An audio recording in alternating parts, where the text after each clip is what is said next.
sobat petani muda semuanya, hari ini kita lagi di sawah. Kita mau mengolah sawah yang nantinya harapanku itu jadi salah satu parameter bahwa petani muda itu bisa sukses. Hari ini adalah pengolahan lahan ya temanya teman-teman semuanya. Aku di sini sama adikku lagi ngevideo proses pembuatan atau penanaman cabai. Ini semua tanah kenapa putih-putih? Ini nantinya akan dijadikan dasar atau pondasi pembuatan cabai, dan semoga nanti cabai itu bisa konsisten dengan harganya. Hari ini petani muda biasanya ditakutkan dengan potensi yang begitu besar, tapi kemudian ketakutan terjadi di hasil atau pengolahan lahan yang tidak mudah dilakukan. Oke, kita mau lihat prosesnya seperti apa. Yuk. Petani muda itu harus bisa mengolah tanah atau lahan untuk digunakan sebagai media tanam cabai. Itu semuanya sudah disediakan oleh alam, termasuk kemudian air yang biasanya melimpah ya di pertanian di Indonesia itu sangat melimpah.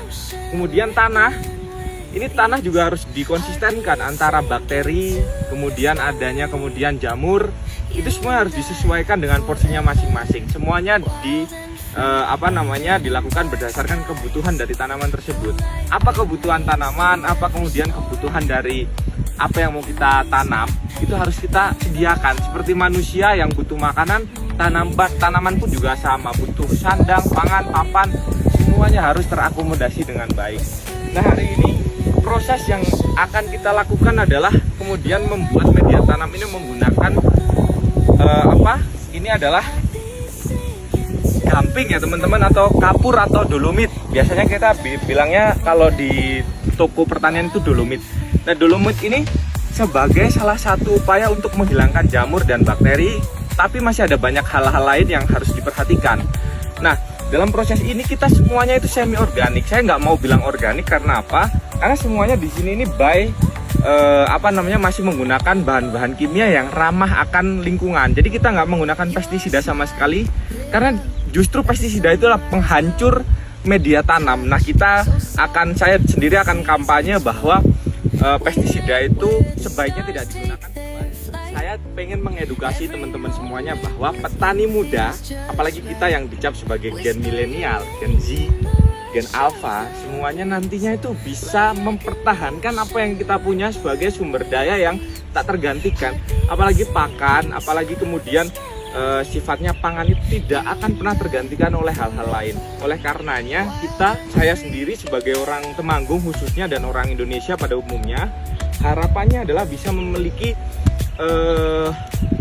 motivasi untuk menanam tanaman dengan metode yang baru, metode yang disebut milenial. Kita punya pikiran, kita punya rasional, kita gunakan itu untuk menjadi petani muda yang sukses.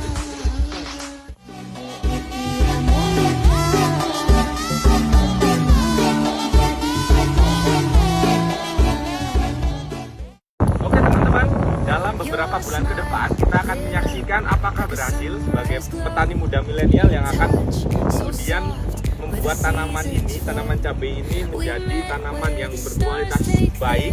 Apalagi kita punya tanah yang baik, apakah kita lihat apakah bisa. Semoga nantinya, itu juga bapak saya lagi bawa kapur yang nantinya bisa digunakan untuk kesejahteraan masyarakat. Jadi jangan takut teman-teman semuanya menjadi petani muda, kita bisa sukses dan bisa menjadi salah satu tempat untuk mencari penghasilan baru yang lebih baik dan dengan metode yang baik. Terima kasih, itu aja dari saya. Semoga kita ketemu di lain waktu, dan harapannya nanti saya akan membuat buku tutorial untuk pembuatan dari sawah ini, pengolahan lahan, kemudian sampai dengan pembibitan, penyemaian, semuanya ada dan komplit di sana, sampai kemudian kita bisa menghasilkan hasil yang baik dan juga bisa bersaing dengan dunia luar, bahkan sampai skop internasional. Terima kasih.